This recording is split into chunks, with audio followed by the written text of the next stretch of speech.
This is Musical Talk. Musical Talk. The UK's independent musical theatre podcast. Musical Talk. The UK independent musical theatre podcast.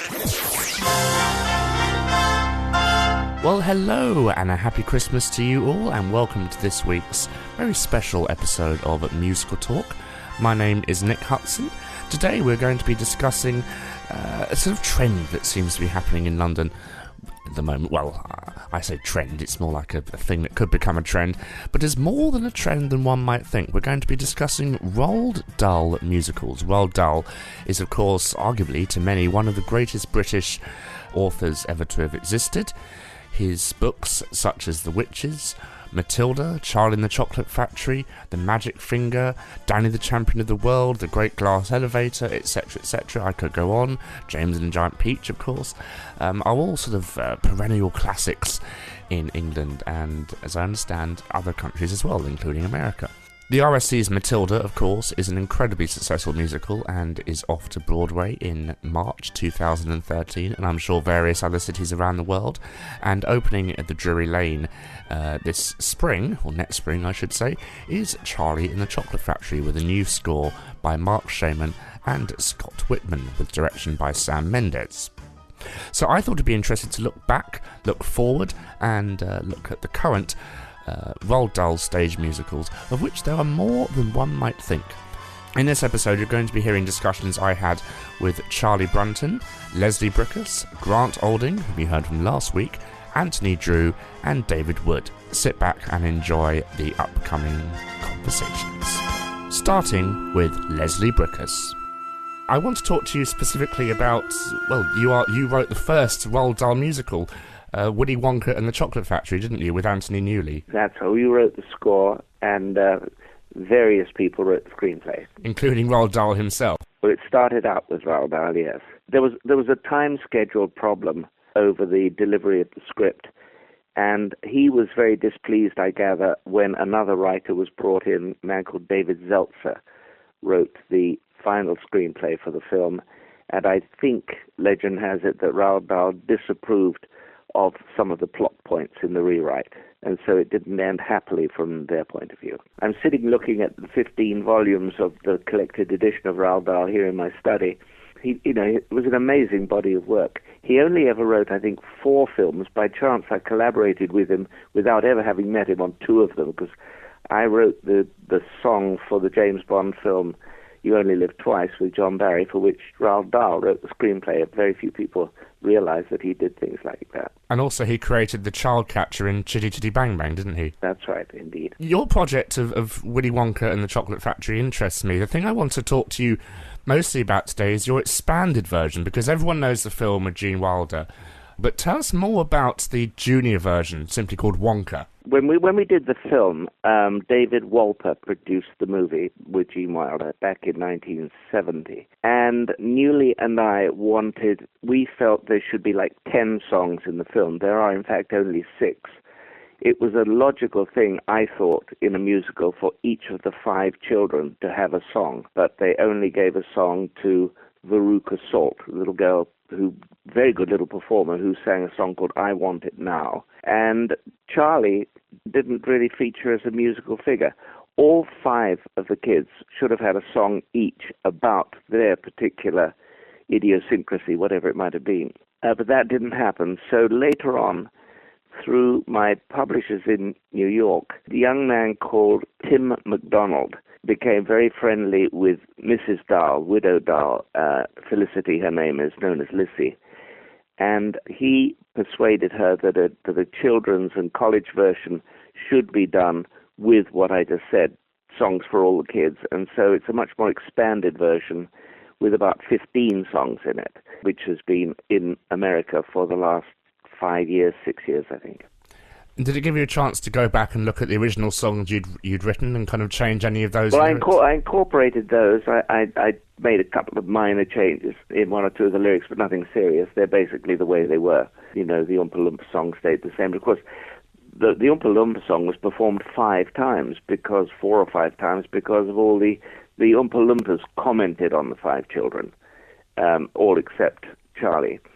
And so they regarded those as songs, but they were just reprises of the very simple little Oompa Loompa song. Do you think the story is, in this kind of postmodern era, do you think a rather cynical audience would look at it as being a bit darker than it originally was intended to be? Maybe so. It depends. I'm fascinated to know what's going to happen with the new Charlie and the Chocolate Factory stage show that's coming next summer.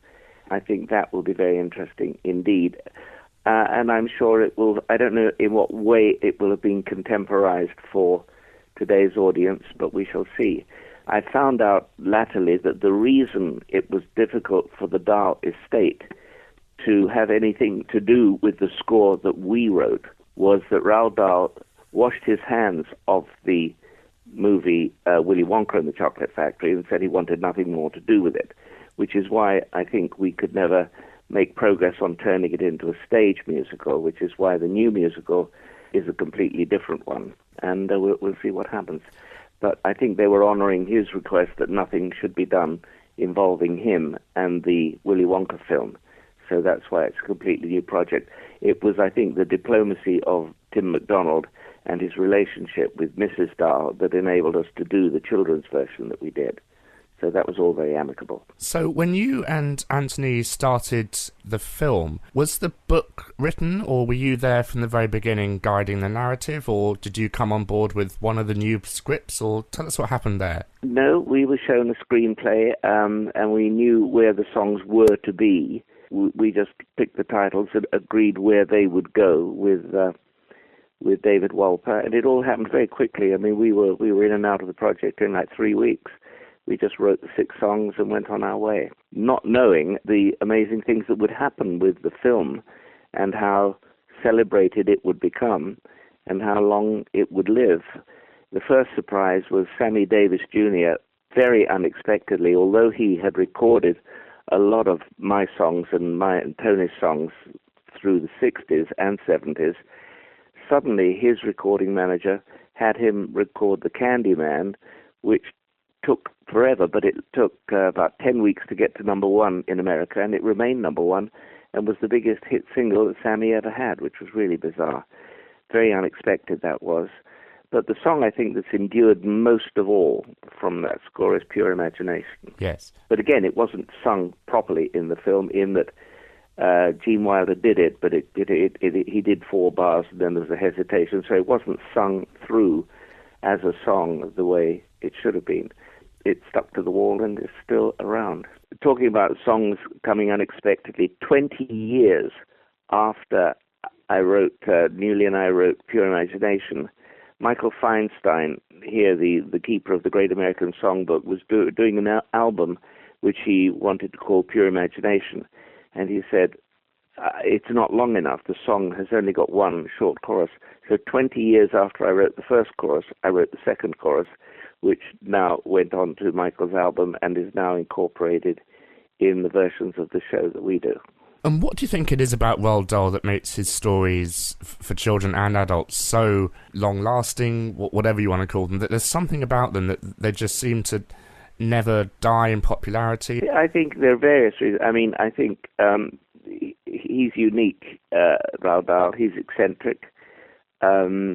He creates fabulous over-the-top villains. I think that his villains are so villainous that kids love to be scared, and that's why there are dragons in stories. You know, he creates these extraordinary creatures who are terrifying.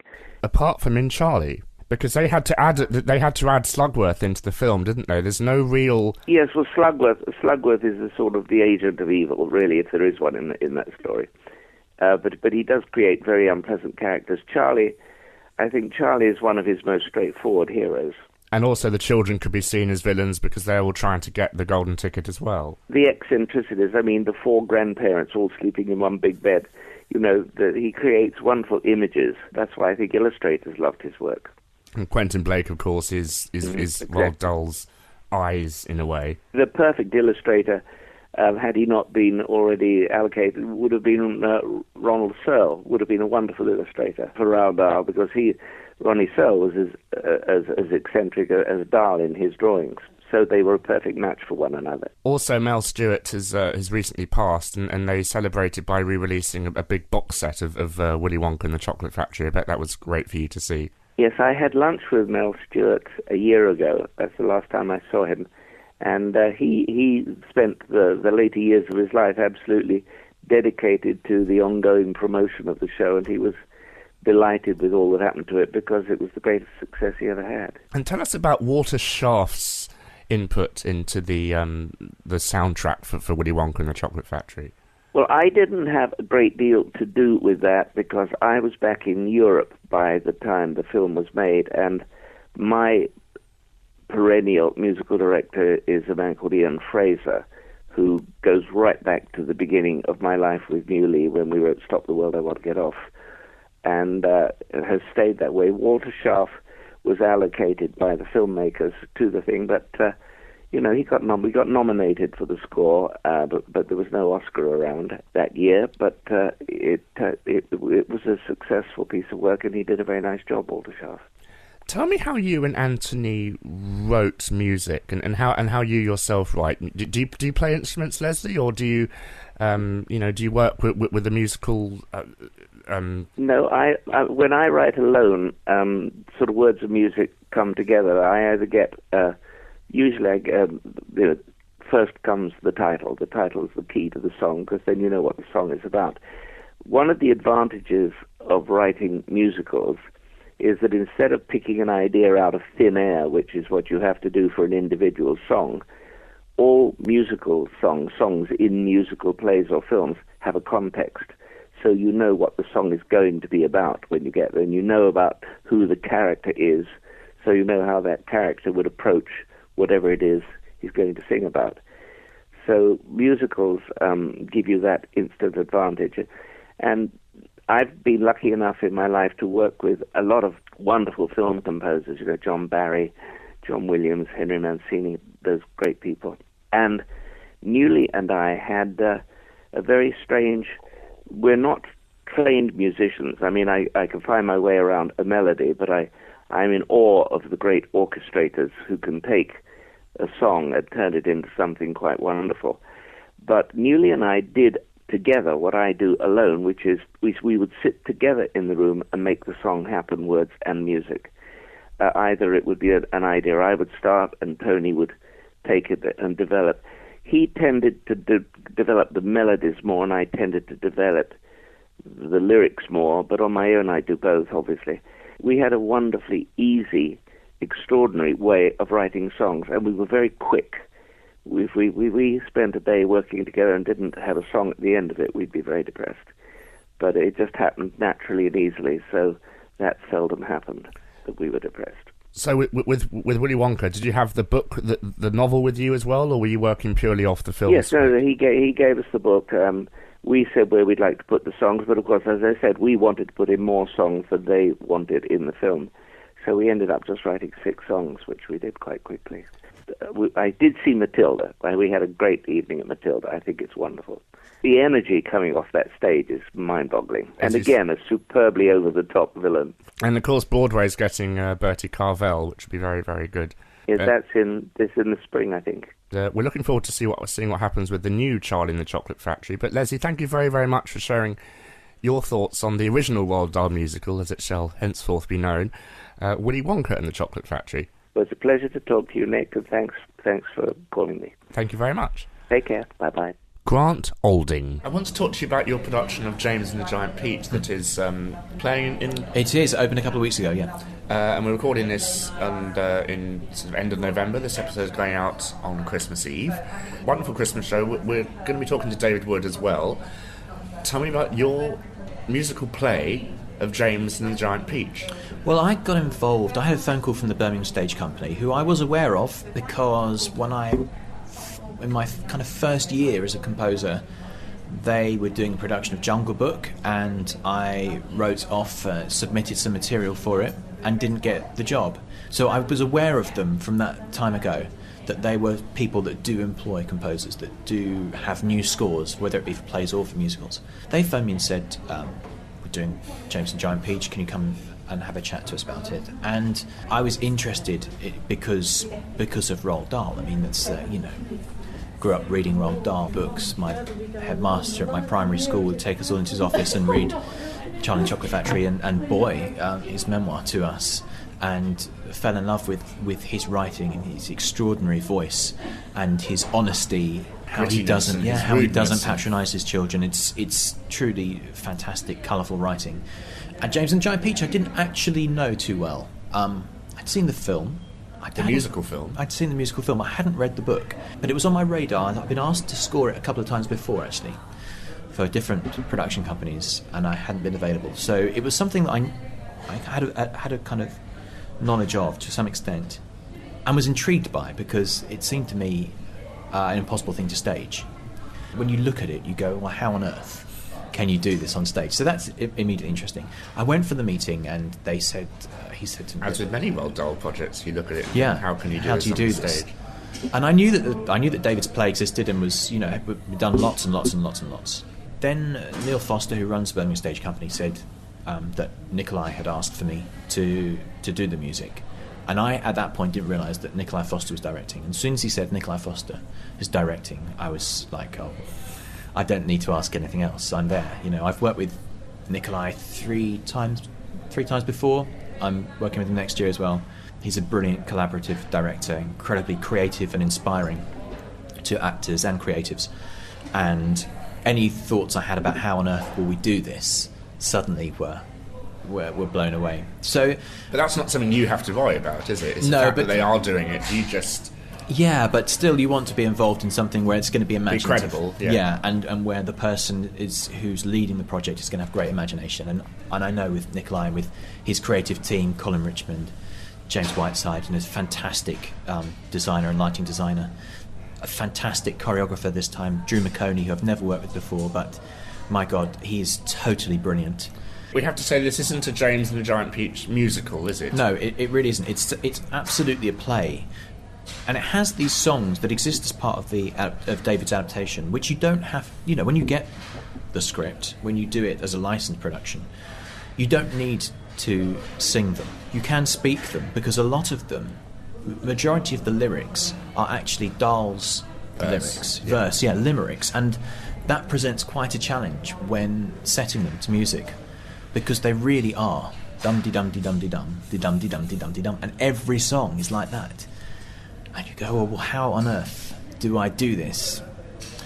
And we've really embraced David's adaptation, the fact that the insects are putting on this play. I think a lot of times it's not done like that, actually, and then people change the writing at the beginning so that it's not presented by the insects. But we've absolutely embraced it.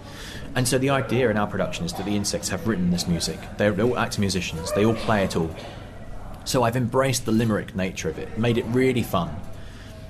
Changed things where I've absolutely had to, because the drama has called for it, the production has called for it, and we've added one extra song that doesn't exist in David's original production, just because it felt like at that stage of the show we needed something, and this song was the obvious. Did you write that yourself, or write it with David? Yeah, no, I wrote that by myself. But it's there are only 5-6 songs in it. It's not. It's very definitely a play, and you could do it without the songs, and it would work. It would work fine. But songs and Christmas and family, they just seem to... Well, they do. Having songs help the children engage more in it, probably. They do, and those lyrics of Dahl's are brilliant. They're such fun. The wordplay is fantastic. These crazy words that he's made up, and they're cheeky and naughty and fun, and having the opportunity to kind of do that with music as well, and because it's come from insects, not be too worried about this is the style of the thing. So being able to throw in a crazy kind of Irish jig and Argentinian tango and all sort of whatever kind of 1950s funky Latin thing. Are you blessed with a band, or do you have... No, we got actor musicians, which Okay, which was another thing that I was very, very keen that we don't do it with tracks. I've worked with tracks a couple of times in the past. General rule for life when doing shows, isn't it? It's horrible. It's really horrible, and sometimes you have to do it. But I was very keen to not do that, and the idea of using actor musicians came up. I'd never done that before. It's completely new to me. Didn't know how to approach it.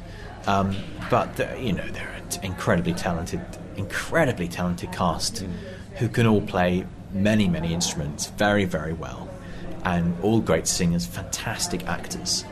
Nikolai's cast it brilliantly. So it was a case of coming into the rehearsals with, I think I'd written most of the songs. I'd written probably 3 or 4 of the songs, and then finding out who was available to play and what they could play, and reworking them for the people, and then just kind of orchestrating it for that purposes. And so I was in rehearsals the whole time. Again, same question: were you scoring these things, or were you? Yeah, no, I scored that absolutely. Yeah, I had thought initially I wasn't going to, and that what I would do was just work with them and just kind of improvise it, and then do a kind of similar thing to One Man Two Guns. But in the end, there wasn't the time, and the time pressure was extreme because of the shortness of rehearsals and the amount of material. So in the end, it was quicker for me just to orchestrate it normally, present everyone with dots, and then say, okay, now get off the dots.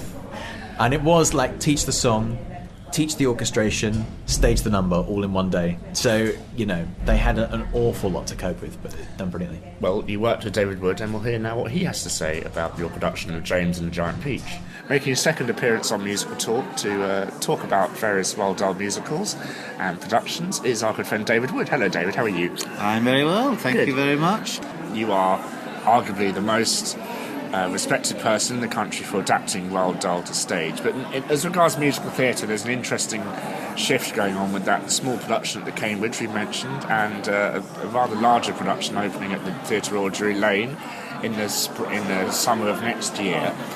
But we spoke to Grant Olding about your production of James and the Giant Peach. It's playing all over the country, but at the moment it's in Birmingham, but it's going to tour the UK in 2013. Grant talked about the music. Tell us a little bit about how you adapted this story for the stage. It was a straightforward adaptation in as much as I was writing it for a children's audience. As always with my adaptations, I write in the word music occasionally, by which I mean incidental music, music for tension, whatever it might be. However, there was a slight difference with James and the Giant Peach, because in the book there are several rhymes which are quite well-known rhymes, which Dahl is very clever at, and they're rhymes which children enjoy, and they're quite funny, and they're also quite anarchic, and they're quite yucky. I knew that they had to be in the adaptation. Some of them lent themselves to a setting as songs, but it seemed to me that I shouldn't legislate or insist that they were done as songs, because an awful lot of people who would do the adaptation in the future, I hoped anyway, whether they be schools or amateur companies or indeed professional companies, both here and abroad, I knew that quite a lot of them would not necessarily want to do a musical. And I didn't see this as a musical at all. I saw it as a play with music, if you like, a play with optional songs. And so what I did was to write into the script the fact that these rhymes could be spoken or sung, and that any production could have any music, any composer could work on it. Now, this has caused some confusion over the years, because a lot of quite well-known composers, indeed including Grant Olding, but Jason Carr is another one, have set these particular rhymes. And indeed, I have been asked a couple of times if that could become the authorised version, which is the one that everybody is given to do. And I've always said no, and the Dahl estate have supported this, simply because I did not want it to be thought of as a musical. Now, the irony, of course, is that there is a musical in preparation in America at the moment, which is another big Broadway musical, which will be the next Dahl, following Charlie and the Chocolate Factory and Matilda. The irony is that's the second musical of James and the Giant Peach, because the film is also a musical. Yes, well, yes, that is true. But that's, it's fair enough. But do you know anything about this new production that you can much? Because this is the first I've heard of it through you, so this is quite interesting. Well, no, I can't tell you anything about it, really. I don't even know who's doing it, because I think the writers have changed over the years. It's been going on for years.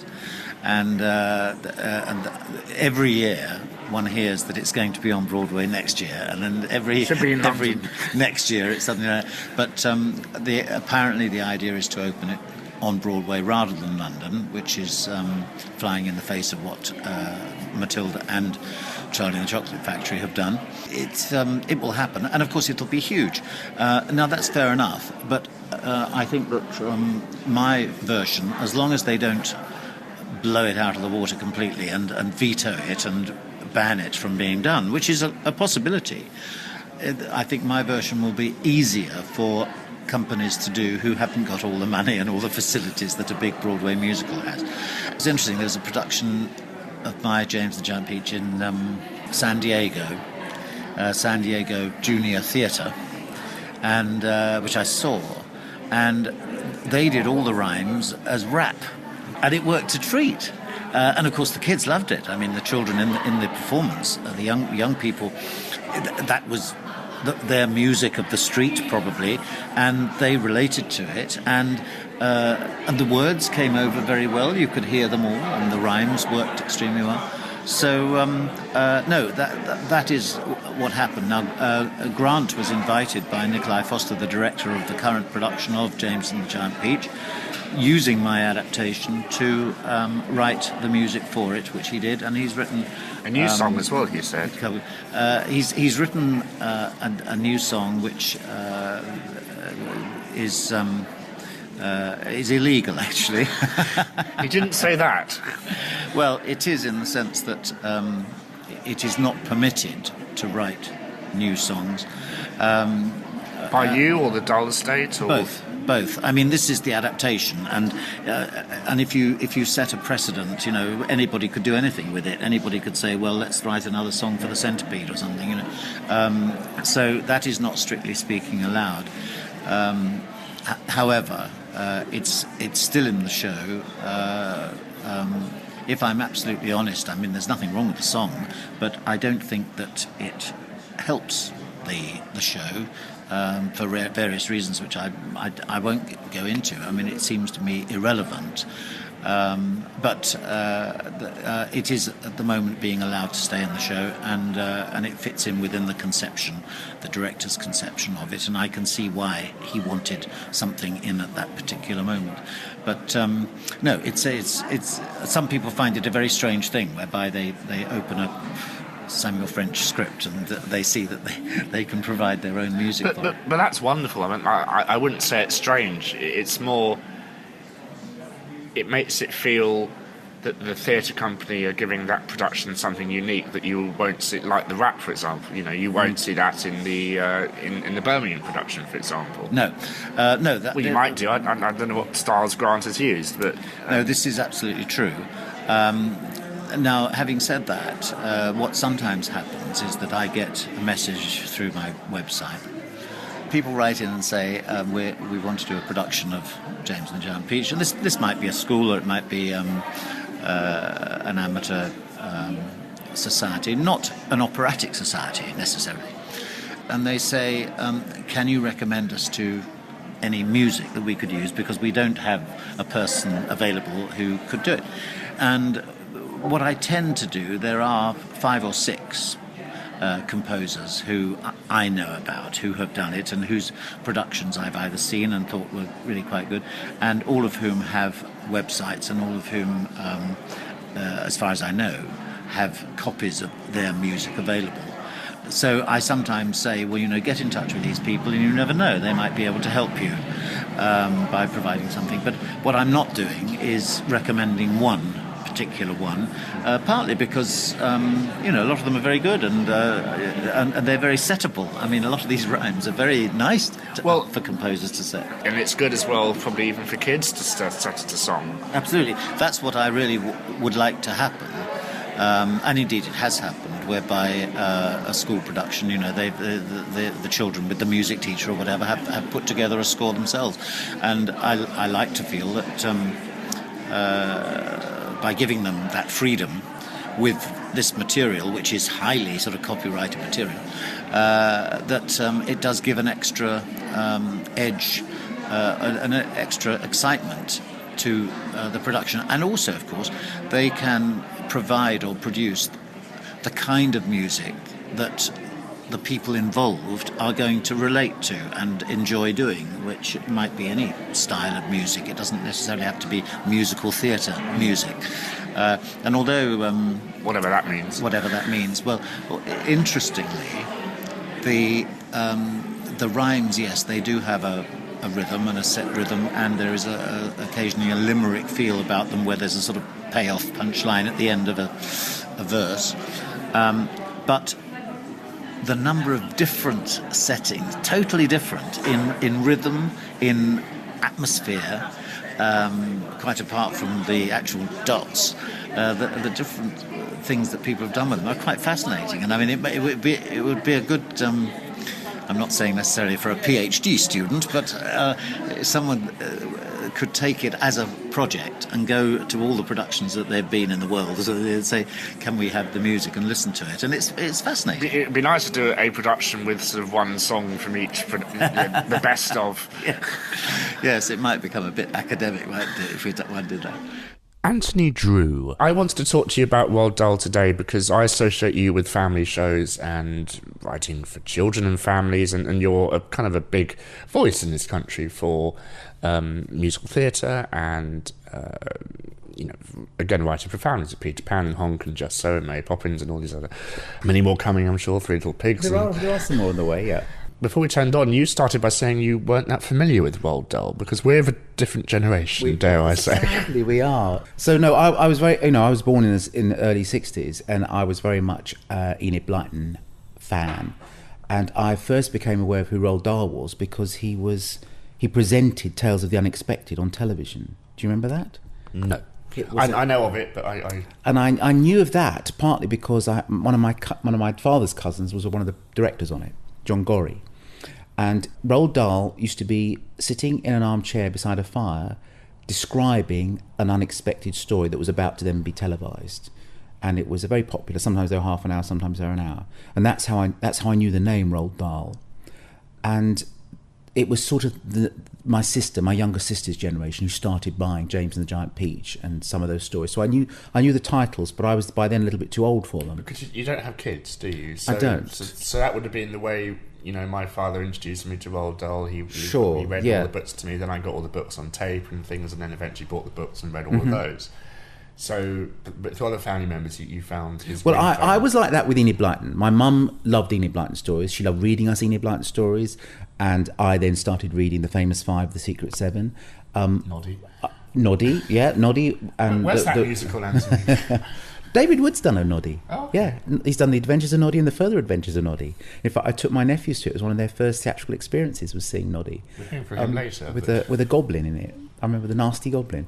Yes, so Roald Dahl, I'm older than my sisters by 2 years and 7 years, and I guess it was the 7-year gap. No, 9 years. 2 years and 9 years. The 9-year gap, it was that sister, Jackie, who was probably reading Roald Dahl stories, and I felt I was too old for them at that point. And I've only come to his stories as an adult. And I first really took notice of them around the time that Roald Dahl died, because Lissy Dahl, his widow, went to Cameron with a whole box full of books and dumped them on Cameron's lap and said, Cameron, she obviously knew who he was, my late husband wrote all these. It would have been an awkward meeting if she didn't. And she said, what should I do with these? What should I do with them? I don't want to be exploited. I want these books to be turned into, whatever, into stage productions or whatever. She wasn't quite sure herself. And Cameron sent them straight to me and said, Ants, what do you think about these? And he's actually sent me 3. He sent me the BFG, Matilda, and James and the Giant Peach. Well, I was aware at the time that David Wood had done a BFG as a play, that there was a play version of James and the Giant Peach, because my friend James Gillan had been in it. And I liked... Bock in Wicked. Yeah, Bock from Wicked and Peter Pan for us. And I liked Matilda. I liked the story of Matilda. Well, around this time, I had written The Card with Tony Hatch. And at Tony Hatch and Jackie Trent's silver wedding, I was sat on a table with David Wood.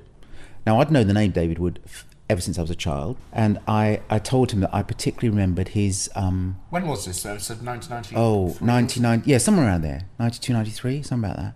I remember as probably a 9-year-old seeing The Owl and the Pussycat Went to Sea, which was a David Wood play that had the plum pudding flea in it, and it was done at Chichester.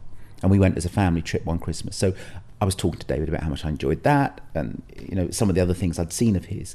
I'm sure he told you about them at great lengths as well. He's a lovely man. Have you met him? Yeah. I have, yes. And so I hit it off with David, and then when Cameron presented me with these books, and Matilda was one of them, I said to George, if we're going to do this as an adaptation, David Wood is the Roald Dahl aficionado, because at that point I knew he'd done Witches and the BFG particularly, but the Twits he's done, and Fantastic Mr. Fox. Yeah, he seemed to be both the voice of children's theatre as well as the guardian of the gates of the Roald Dahl estate. So he seemed like the obvious collaborator. So he went to David and said, David, this is what's happened. Cameron has given us this book, and although Cameron is not saying he wants to produce it, he is saying, would it be something we'd be interested in doing? And my thought immediately went to him. Now I'm going to pause you here. Listeners might be able to guess what's coming up. There is a little show playing in London, it's off to Broadway soon, called Matilda. But there's another version of Matilda flying around, isn't there? Well, there's tiny bits of another version, because what the Dahl estate wanted, and this was at a time when it was Lissy Dahl, and she was being looked after by Jenny Casarotto at Casarotto Ramsey and Tom Erhardt. And what they said they would like us to do was write a couple of songs and a treatment and 2 or 3 scenes. So one day in about, whenever it was ages ago, 94, 95, we did a little sort of a coffee morning to which our agent Patricia McNaughton and Lissy Dahl and Jenny Casarotto and Tom Erhardt were invited. And George and David Wood and I read the 2 or 3 scenes that David had written, and George and I had written 2 songs. One was called First Day of School, which is what opened the show, and it was all the mums and dads taking their kids to school for the first time, and it included a lollipop lady and the headmistress, Miss Trunchbull, you met her.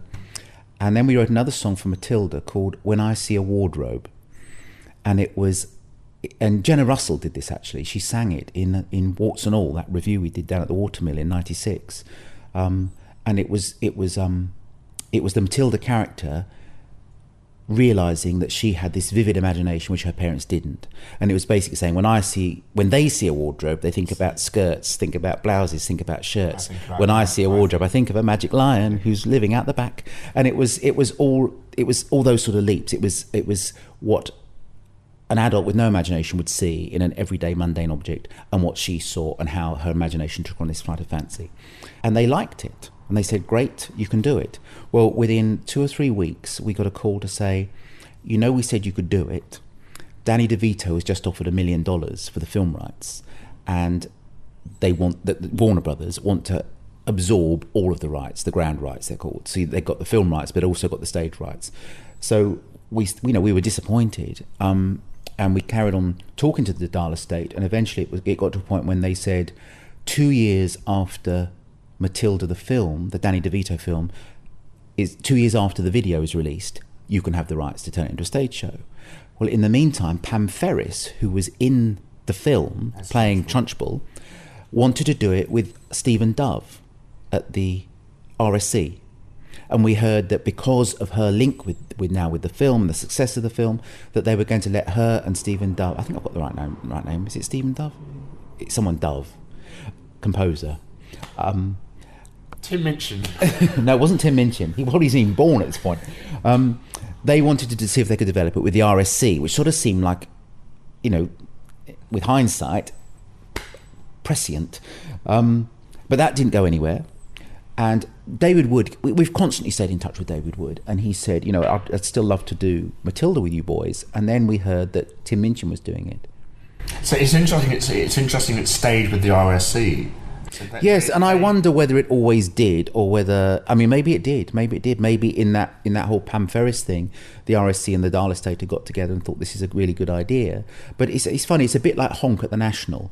There was something about doing Matilda with with kids, but with someone like the RSC or like the National Theatre, that was going to give it a stamp of added kudos they have a longer rehearsal period, and it's like Warhorse being developed for all that period at the National Theatre. You couldn't do that commercially, with just a commercial producer. It's interesting. A lot of shows, recent big hits, they've all started outside London. Mm-hmm. Whether it's in the National up in Stratford or West Yorkshire Playhouse or Chichester, all these shows that eventually make it into London, they've all started where it's a more relaxed, off. Well, it makes a lot of. I mean, the trouble is nowadays, it used to be that you did that because then you'd avoid the press coming, and nowadays that's not the case.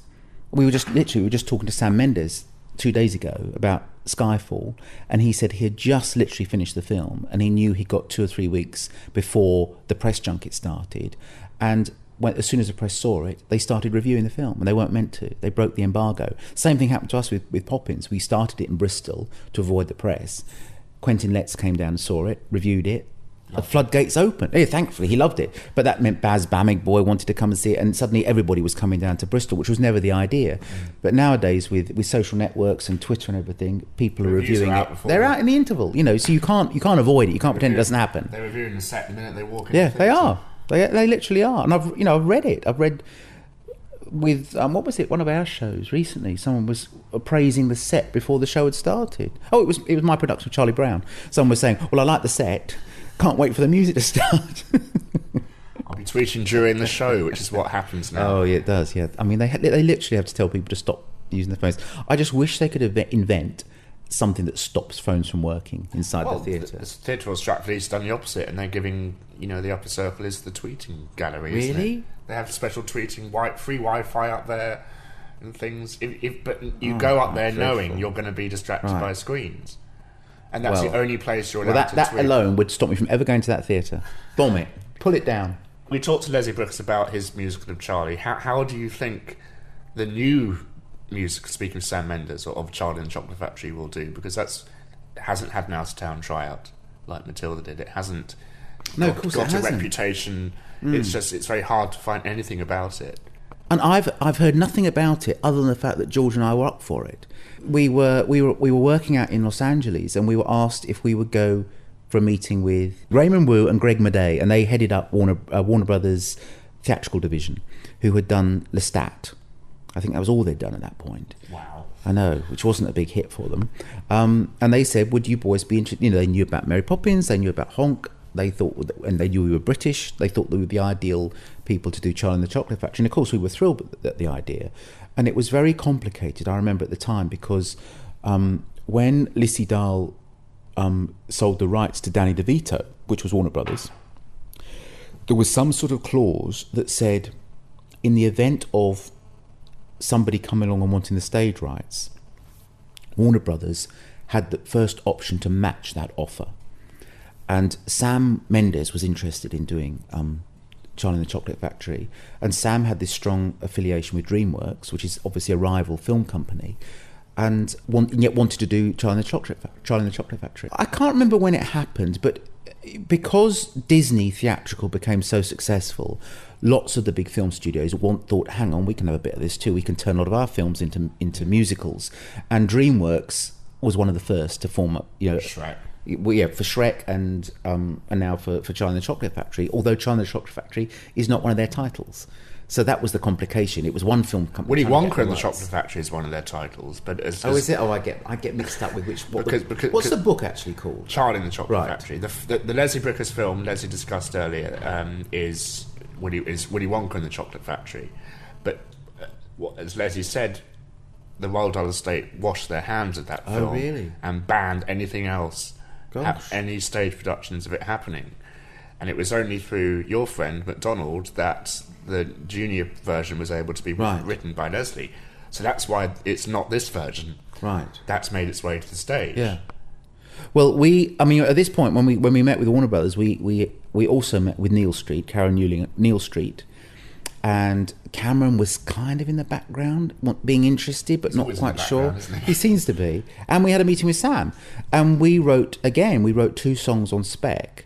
One called "The Smell of Melting Chocolate," which was sung by all the townspeople walking past the factory, which we're very pleased with, and a song which I wrote for all the grandparents. All 4 grandparents sleep in the same bed, and it was called Mr. Willy Wonka, and it was the little boy, Charlie, asking about Willy Wonka, and as the grandparents got more and more animated, so they became younger and younger and younger, and they ended up almost like kids jumping up and down the bed, and at the end of the song they became old people back in the bed again, which we quite liked the idea of, because it was the way that Willy Wonka was affecting the people of this town.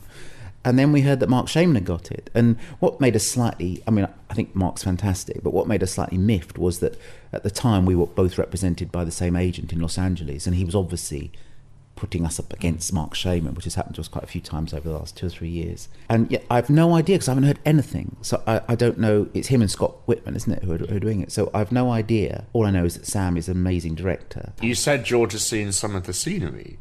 Yeah, George is very friendly with Mark Thompson. Yeah, what George has seen, he said he's absolutely fantastic, which I don't know whether it's a model box or whether it's pictures and renderings or whatever, but he said it was amazing. Works, it's probably 3D. Oh, it might be. I think there's still... I always think The Witches would be a really good musical. Well, they're all really good stories, and what I like about them, to go back to your first question, why are they so popular? I think kids love villains, they love cruelty, and they love vengeance, and I think you get that in all of his stories. You know, I didn't know The Witches at all until I went to see David's play version of it at the Duke of York's, I think it was, a few years ago. And brilliant puppet mice that went hand to hand along a piece of string, walking across the front of the stage. I love the playing with scale. And snakes. But I remember being gobsmacked that within the first 2 minutes, this little boy's parents had been killed in a car crash, and he's being raised by a grandmother. What? And to have the audacity to do something as horrid as that in a children's story, I thought was amazing. In James and the Giant Peach as well. Yeah. Another musical, which is interesting because there's a production of it playing in Birmingham, and there's the film musical with a score by Randy Newman, of course, has a couple of songs in it. But I've also heard that there's a new musical of it being planned for Broadway. Wow. For next year, so it seems... Well, I mean, after the success of Matilda, everyone's going to be jumping on that particular bandwagon, which is probably why it's not such a great idea to try and do the same. I mean, you know, George and I are working on Winning the Willows at the moment, and we're discussing not to open around the same time as Charlie and the Chocolate Factory, because if Charlie does what Matilda did, that's going to sew up that family market for that particular or Wet Gosford Park, as I'm calling Winning the Willows. We're calling it Winning the Fellows. I think everyone else is as well. Anthony, thank you so much for sharing your thoughts on Roald Dahl, and good luck with everything else. Pleasure. We'll look forward to speaking to you more in the future. Thank you. David Wood again. Are you familiar with the musicals of Revolting Rhymes and the modern fairy tales that Roald Dahl did in verse? No, I haven't. I haven't seen any, and I'm not quite sure what the rights situation is with those anymore. They tend to give the rights for a limited period of time, and I don't think any of them have been published. I may be totally wrong. But again, I have a feeling that the Dahl estate quite like the idea of there not being an authorised version of those, because I think they do like the idea of the freedom it gives to people. Well, I wanted to ask you, do you think the Dahl estate have... because suddenly we're getting all these big Roald Dahl musicals, do you think the Dahl estate are relaxing in a way? No, they're the reverse. What has happened, for right or for wrong, they have succeeded in doing one musical on a largish scale, which has become all-conquering and has become an award-winning musical, and that, I think, was the aim. One of the things that I was told years ago was that Dahl, surprisingly in a way... did he like musicals? Well, this is the extraordinary thing. I was told that he always said that he would love one of his books to become a very successful musical. The story goes that his favourite film was Mary Poppins. Now, this is extraordinary when you think about it. More than P.R. Travers thought of it. Well, this is the point. This is what is so extraordinary. When you consider that the writer of the book hated the film, and that Cameron had a huge problem in trying to get the rights to do... I mean, what he recognised was that if you were going to do a film of Mary Poppins, you had to use the songs. people wouldn't accept it without, and therefore he had to get not only her blessing, but he had to get the blessing of the use of those songs. And it took him however many years, 20 years. And, 400 years. And I think he had to wait till she died. It was a bit sad. No, I think he finally did... now he's dancing on her grave. Yeah, well, I don't know. I mean, I think she was a wonderful woman. But Dahl loved, apparently, that film and always felt that... And I think he was thinking more of film than stage, to be honest. I think he was thinking, wouldn't it be wonderful to have a film musical version of one of the books? Well, interestingly, he did do the book for Chitty Chitty Bang Bang, didn't he? And he created the child catcher and things like that. Well, exactly. And although there's a lot of debate as to how much of his screenplay was actually used, and there were huge rows between him and, was it Ken Taylor, the director? I can't remember. But you hear all sorts of rumours. But what is undeniable is that the child catcher was his creation. Yeah, of course. And that is the thing, in many ways, that made it. I mean, Dahl... It's the Grand High Witch, in a way, isn't it? That's right. Male form. Well, Dahl writes the best baddies of anybody. I mean, he is brilliant at baddies, whether it be Aunt Spiker and Sponge, or whether it be, as you say, the Grand High Witch, or even the giants in the BFG, or Victor Hazel in Danny Champion of the World. But with Charlie, who's the baddie in Charlie? Well, Charlie is a very strange concoction. I've always found it a very odd book, because what he's really saying... There's no story, is there? Well, I mean, it's just... Well, he's sort of criticising children. He's saying that parents. there are children who behave in intolerable ways and that they should be punished, really, and that the parents who bring up their children in such a way are equally guilty. It's a very peculiar story, and I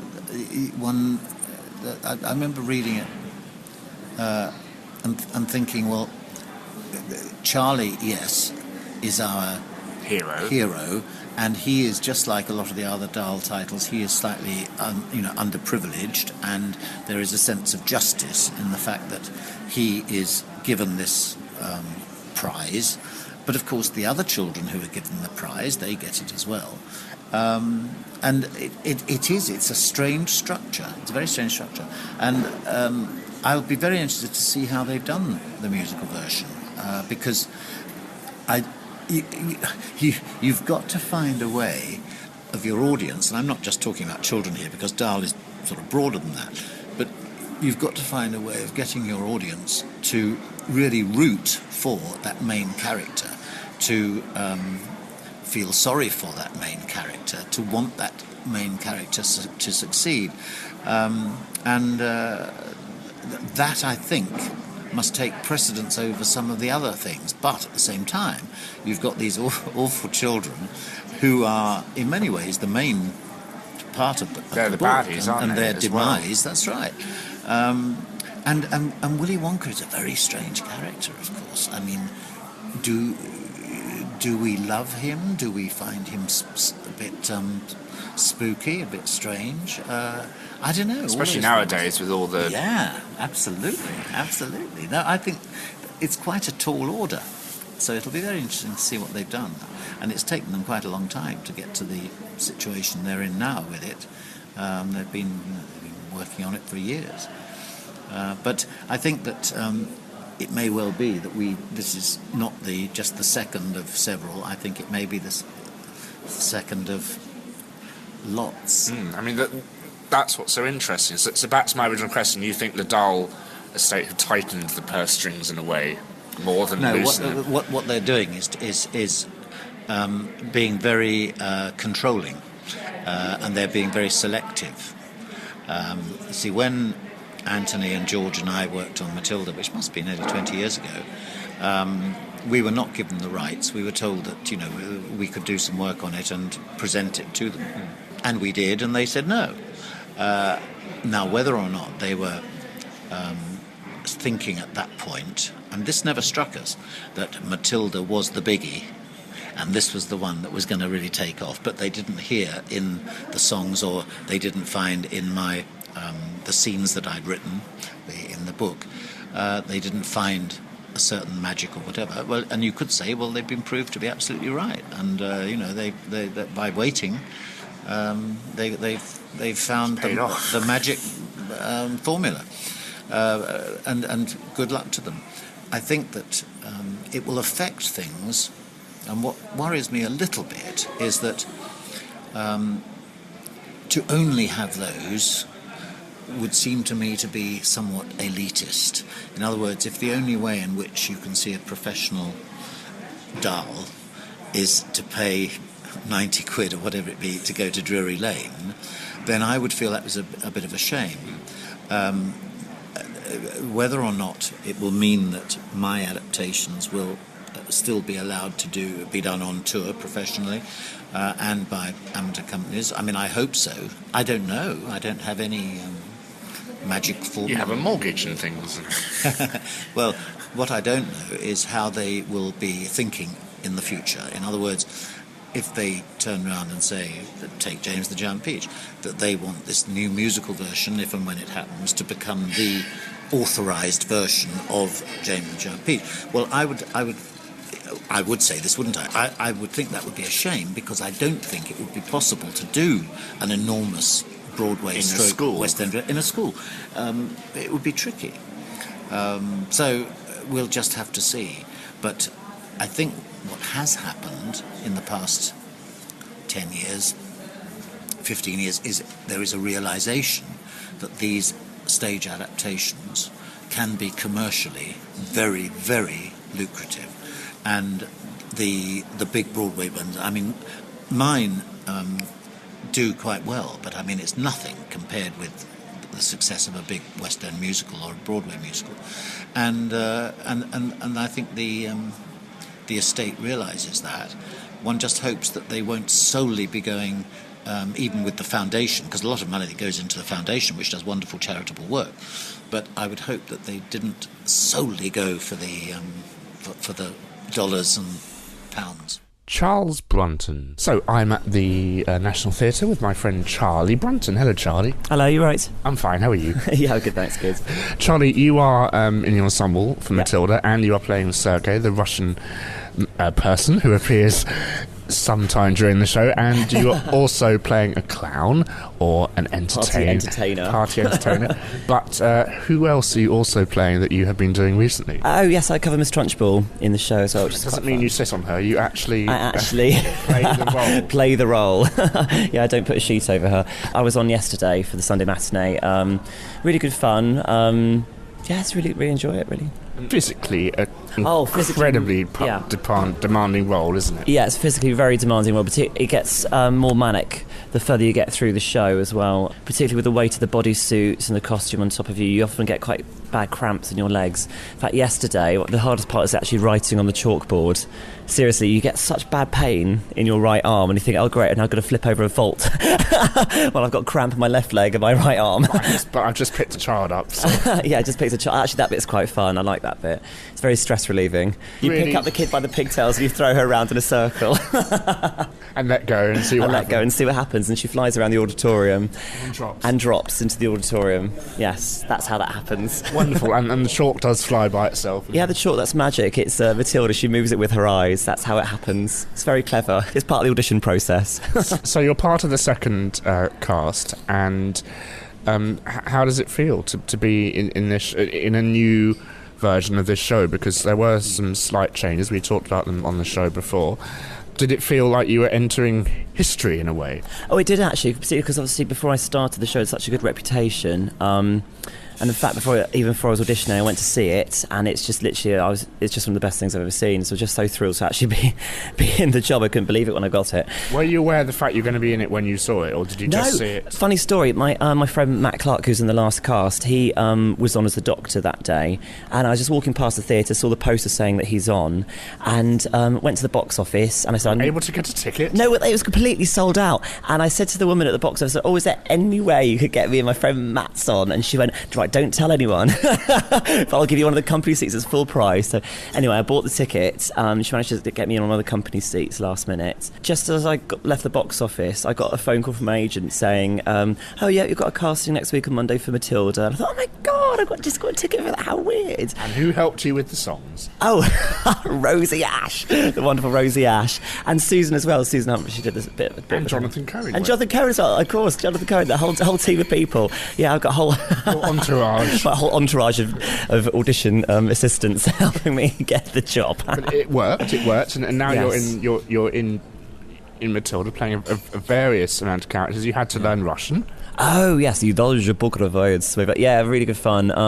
Obviously, it was written in direct Russian in the script, and I had a phonetics teacher came Do you in. know how that came about, by any chance? I would like to say yes, because that would make me sound intelligent, but no. Okay.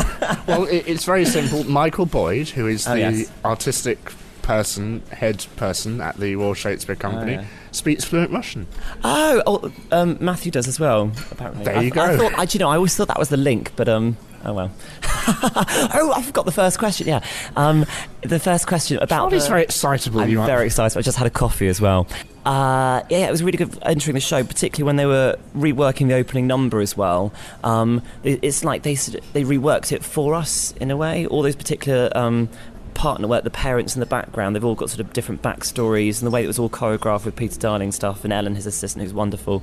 It was all specific to the people that they put into the show, so you felt really, really involved with it. It was really nice. Really, really nice. I like the fact there are chavs in all Yes. in their shell suits and things. Yes. I love it when Leanne, she's like the resident kind of assistant-y dance captain-y choreography type person. For the technical terms in this week. She looks like Mel C. It's like Sporty Spice. I've noticed it's been on telly a lot. It was on what was it? Junior MasterChef and things. They're hilarious. Those girls, the Matildas, they're genius. They're on a league of their own. Speaking of television and stuff, they've been filming new TV spots of Broadway, haven't they? And presumably England as well, perhaps. Oh yes, well a few weeks ago we were doing a bit of filming in the theatre. They set up a whole camera crew in the auditorium. We did like a whole week of filming, not the full show. It was certain specific sections that Matthew wanted to put into sort of effectively a trailer for to publicise the show out there. New trailer. And also for one over here, they're using most of the footage with us here. And then for Broadway, they're going to edit bits in, I believe. I could be wrong, but I think they're editing bits in. And obviously they had Bertie in last week filming. He's off to Broadway to do the role, exactly. Some little scenes, I think, some bits from the classroom. I think they had a playground in there, I'm not sure. But yeah, they're very specific with which sections they were doing. No big laser moments or magic tricks revealed during the trailers, or have they gone for any of those scenes? No, I wasn't involved. If they did, I wasn't involved with those scenes, so I'm not sure. And also, it was, by the time this episode goes out, this would have aired already, but the Royal Variety performance, they went over to do that. They did a bit of When I Grow Up, the bit on the swings, and then they went into the song Naughty, and I think it's Chloe was the girl, Matilda, who did that one, who's hysterical. She's a lovely little girl. She's the one who didn't like the jelly on the Junior MasterChef programme. She didn't like the jelly, but she liked the meat platter thing. They're all lovely, those girls. Seriously, they're so funny. So some of the things they say in the wings are absolutely hysterical. I can't say them now, but... bloody show, I'm sick of it already. No. Some of the things they come up with are absolutely hysterical. Like they're just like adults. They're like little adults, if that makes sense. It's like one day there was quite a few people off ill on the show, like a bug had gone round. She came up to me, one of the girls, I think it was it Lara, and she was like, oh, it's so hard work in this industry, isn't it? I mean, because everyone works so hard in this business. I mean, as soon as someone gets something, it just goes around, doesn't it, and just knocks you out. I mean, it's awful, isn't it? Yeah. Oh, actually, I've got a funny story about Lara, because obviously I did Oliver when I was a kid, and Lara, she was hysterical in the wings. She said to me a few weeks ago, I'm famous, they've mentioned my name on the radio. I went, well, when I was Oliver, I turned on the Christmas lights on Oxford Street, beat that. And then she did. She turned on the lights on Oxford Street. Oh, yes, that was another thing that the show's done, hasn't it? Yeah, she did. So, she did that recently, and I think she did a number from the show as well. Probably Naughty, I'm guessing, or Quiet. I think that Naughty and Quiet will become sort of every... Oh, but they are those songs are so wonderful. His writing's genius. To mention what he's done with the songs, absolutely brilliant. And I heard... when I was doing Trunchbull stuff the other day, just rehearsing it, someone said to me that he actually created the Hammer song one morning in the theatre. He just sat down and during and wrote that Hammer song. I know the story. It was an afternoon and they needed a song for that scene, so Tim Rich said, all right, I'll go and do something, and then he came up with this 5/4 monstrosity, and You know, it's wonderful. And how's it going with your ribbon twirling? And Oh, it's hilarious, that bit. I've been practicing loads in the Stalls bar and the Circle bar. I took out a chandelier in the Stalls bar with the ribbon. I've got my own practice ribbon at home to go through it all, which is... You're flat in Soho, I'm sure it looks fabulous. Oh, no. I live in Soho, and I've got a flat rooftop up there, and so I've done the whole show, that whole Trunchbull show, on the rooftop. All the neighbours are looking at me going, what on Don't earth do it in the doing? rain. Well, I nearly flew off the roof once, actually. It was during the ribbon knots, when you throw it and you catch it at the end. I was doing that bit and nearly dived onto Dean Street. That would have been a shock for the local resident. Yes. Dead body found outside. Yeah, with ribbon. With brighter, luminous yellow ribbon. That's all, really. So, Matilda still playing at the Cambridge Theatre and off to the Schubert Theatre in New York. Yes. Charlie Brunton, thank you very much for chatting to us. That's a pleasure. Anything else you want to add? No, I can't think of anything. Okay. Surprise me. Think of something. We'll put on Twitter when you're appearing as Miss Trunchbull. Oh, yes, I will do. Yes, I will do. So do pop down if you can. It sells out really quickly, though, doesn't it? I think you get tickets for sort of December next year. December next year. See, if people don't know this, I've got lots of people, my friends that come up, they think you can get tickets on the day. You can't. You have to book in advance. Please do book in advance. Please, please, please. SeeTickets.com. Yeah. SeeTickets.com. And to close the episode, here is the final part of the discussion I had with David Wood. Your play of George's Marvellous Medicine with incidental music is, you tell us. It's doing a season at the Corn Exchange, Cambridge for Christmas. It toured about a year ago. It toured for 2 years. It's an amazingly popular book. I mean, to be honest, when I was asked to adapt it... and there's no film, which is interesting. Well, it is interesting. I mean, it was the 7th one I did, and... I'm not saying that one only goes for the successful ones, the most popular ones, but when I was told that this was one of the most popular, I was surprised. But it is incredibly popular, and the book sales show this. And it did amazing business when it toured last time. So anyway, it's doing this Christmas season, then it's going off to Dubai and places like that for a while. After that, I don't know. I don't know whether it will tour again. From the theatre point of view, from the theatre management point of view, it's a very nice one because it's relatively small. I mean, you have a cast of 4 plus somebody who plays a giant chicken who can be an assistant stage manager understudy. So it's relatively small in scale, and that's quite useful when you're playing in some of the theatres like Corn Exchange, Cambridge, like the Oxford Playhouse, theatres like that. We need shows for those theatres, and there's no way that you could do, say, Matilda in those theatres. So I'm hoping that I might still be in there with with my adaptations for a few years yet. We will see. You are an extension of Roald Dahl, I think.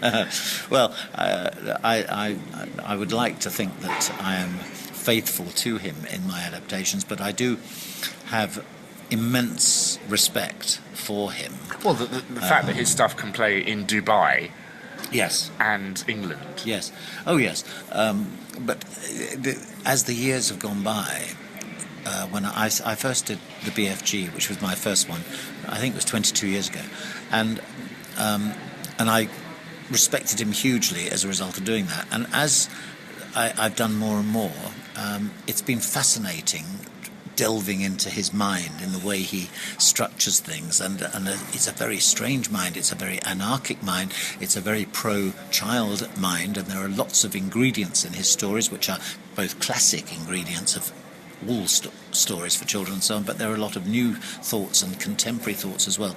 It's an extraordinary mixture, and I think that the way he's suddenly got even more popular in America than he was, much more popular than he was in America 10, 20 years ago, when a lot of schools didn't, they banned him. But now he's on reading lists. So I think this is only the beginning. And I think when you consider that there are about, 14, 15 titles there, all of which are popular in book form, I'd be very lucky because I've done 8 of them. I haven't done Charlie and I haven't done Matilda. Well, that's 10.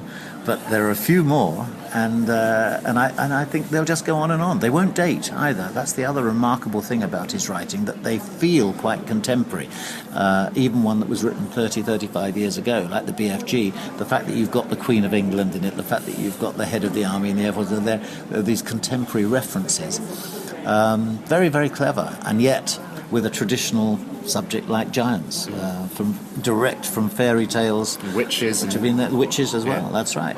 And if you look at James and the Giant Peach, I mean, really, Aunt Spiker and Aunt Sponge are the ugly sisters from Cinderella, if we're honest. I mean, there's no harm in that, but there are all these references. When the peach grows and expands, it's very Jack and the Beanstalk. There are these certain ingredients that he must have latched onto from classic fairy tale, and brilliantly, it's like old wine in new bottles, transformed and reformed and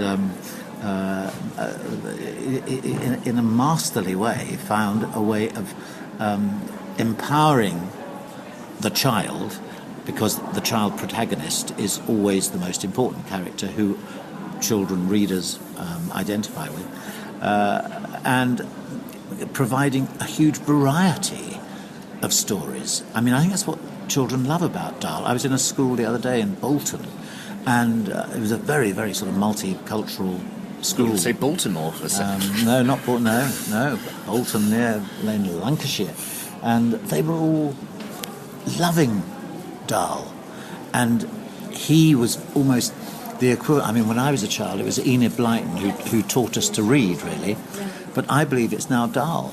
And you get a book like The Magic Finger, which is my latest adaptation, which opens in America next year. It's not opening here yet, but that was actually written for children with a low reading ability. It's written with a small vocabulary, and it's very, very clever, and it's a very good story. And there are all sorts of echoes in it later on, in Danny Champion of the World and in Matilda.